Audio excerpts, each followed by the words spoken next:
Leslie from A Friend to Knit With. First off, thank you so much for all the wonderful comments you left on my first podcast. We are so lucky to have this wonderful knitting community and to be inspired by everyone else. And that is truly what I am grateful for. So thank you so much for inspiring me. So anyhow, welcome to A Friend to Knit With podcast number 2.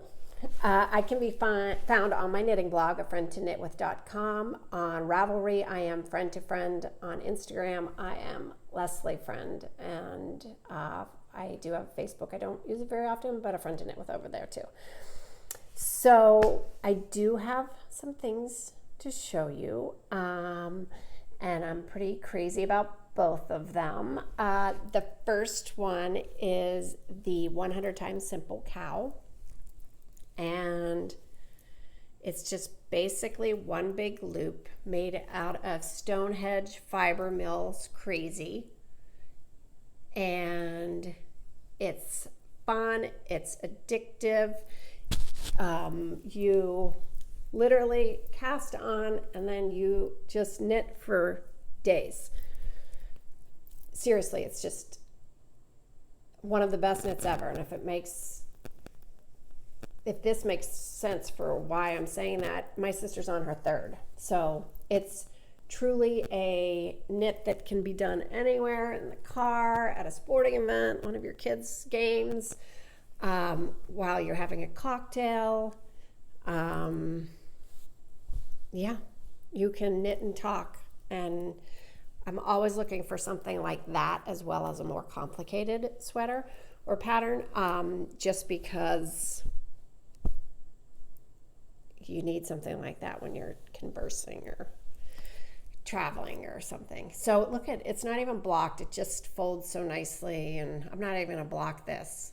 But I ordered this yarn from a shop in Michigan called Spun, and they put the colors together.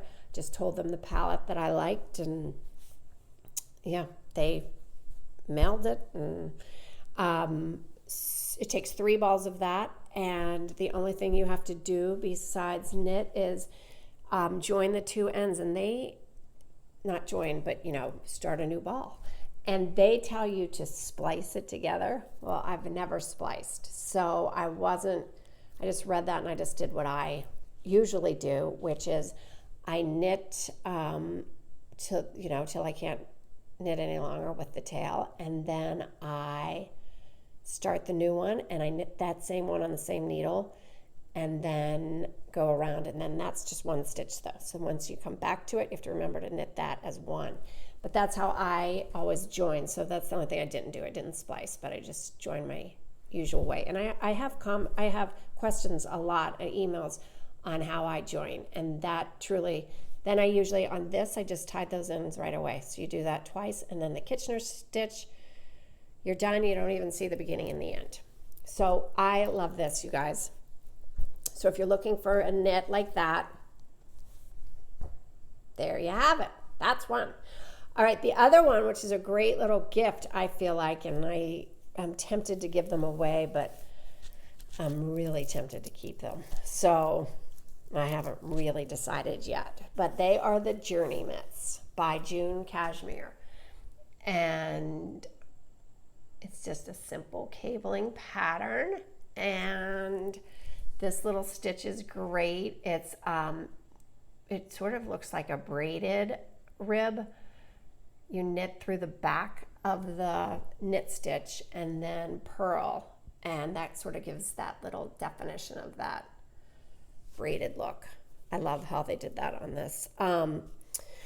So this yarn though, I have only ever knit with cashmere one time. Classic Elite had a great cashmere named Charmed. I really wish they'd bring it back. But when I was knitting this, I didn't really think it felt like cashmere. And my husband, who loves to feel my yarn, he said, when I asked what he thought it felt like, he said cotton. And I was like, I do too. That's weird. So I wanted to get to the bottom of it, because June Cashmere sells a DK weight and a finger weight. And I if it's gonna wear, so I just wanted to see if it was gonna bloom like a cashmere, maybe when it was blocked. Maybe that was the reason. But when I had worked with the other one, it didn't, so I was a little confused. And I thought I wanted to educate myself, and if I was going to share it with you, I wanted to educate you as well and just let you know that this is how this yarn is going to feel. So Amy from June Cashmere was great and emailed me back. Even I was stalking her for a little bit and left a phone call too, or stalking the company, because I thought I was going to film this last week and I wanted to know before. But anyhow, she ended up calling me back, so sweet, and emailing me. And here's what she had to say. We have the yarn spun in England and Scotland, where care is taken to mill the yarn as tightly as possible. Being a short-haired fiber like cotton, we gain strength and durability in the yarn by spinning it tightly. This, along with applying and firm stitch definition that pops in cabling, textured patterns, and lacework. The garments we have made from the yarn spun in this manner have not pilled. I have noticed that other, more loosely spun cashmere yarn begins to pill even before knit. So this is a choice on our part to create a yarn to make heirloom projects. I love that. Then she went on to say, for dyeing, we choose organic yarn dyes at the Saco River Dye House in Maine. Because cashmere is a shorter fiber, the yarn will still have the short ends along the yarn that we may not see but can feel. What we do not choose but have been offered is to have the dye house finish the yarn with a chemical that in essence smooth and fill in those short fibers so that the yarn feels softer. We are opting for a product that is the most natural that it can be. I love that. And then, so she answered my question. So yes, when you wash your finished garment, it should bloom and soften, and I should have it for years. So I will keep you updated when I do wash these, but of course they don't need to be blocked. So yeah, I haven't decided if I should give them away or keep them for myself. What do you guys think? I don't know. I love them because it is a bit of a pricier yarn. So yeah, I don't know what to do there, which makes a wonderful gift for someone. Yeah, but a gift for yourself too, a little treat. So, okay, the things I'm working on, I only have 2 things on my needles, but I am doing the What the Fade knit along, and I'm a little behind. I think clue number 4 comes out tomorrow night, and I am not even finished with clue number 2. So I had some problems. This is what brioching looks like. I won't show the whole thing, although everyone's probably further along than I am. But it was a little challenging getting started. It took me at least 4 tries, and I have a mistake about this far into it, but I decided to just leave it. I think there is that class on Craftsy, I think, but I Andrea with the pattern had some tutorials, so that's how I learned. And once you get it, it's pretty easy, but I don't know, it took my brain a few tries. But I enjoy working on that, but it's not really, since I'm behind, I was really motivated when I was on track, but then when I got behind, I sort of lost the steam that I needed, which is kind of a bummer, but I will finish it. But I've moved on to what I really want to finish, which is the gradient poncho. And this is a yarn that I think feels like cashmere. It feels like the cashmere sweaters I have bought. It's really delicious. You would love this if you like, but it's not cashmere. It's wool folk far, and it's a wool, but not a cashmere wool. So it's lovely. I just started the second color. There are 2 balls that go into this color, and then you start the final color, which is a darker gray at the very bottom. And I'm trying to get it done so that I can wear it to Rhinebeck. My friend Denise is making one too, and we're both trying to get them finished for Rhinebeck. So if you see 2 girls walking around, you'll know who they are in these gradient ponchos. Yeah, so who's going to Rhinebeck? I'm really excited about it. I've only been one time, and I think it was in 2008 with my sister, and I made the biggest mistake of my life, and I'll never make that mistake again. But I went without wearing a single hand-knit garment in a sea of knitters and crocheters and yarnies and fiber enthusiasts. Oh yeah, and my sister, who I think has only made one garment in her life, maybe two. She's working on a poncho now. But my sister Lisa came with me. We went together, and she was wearing her Inca Marl ruffled jacket, her coat by Classic Elite, and everybody was stopping her. And I was like, hello, I'm the one with the knitting blog, the Obsessed Knitter. But that's okay. I had the same sweater too. So we all made one. My sister Shelly, my sister Lisa, my mom, and myself. I still have that. It's a great coat.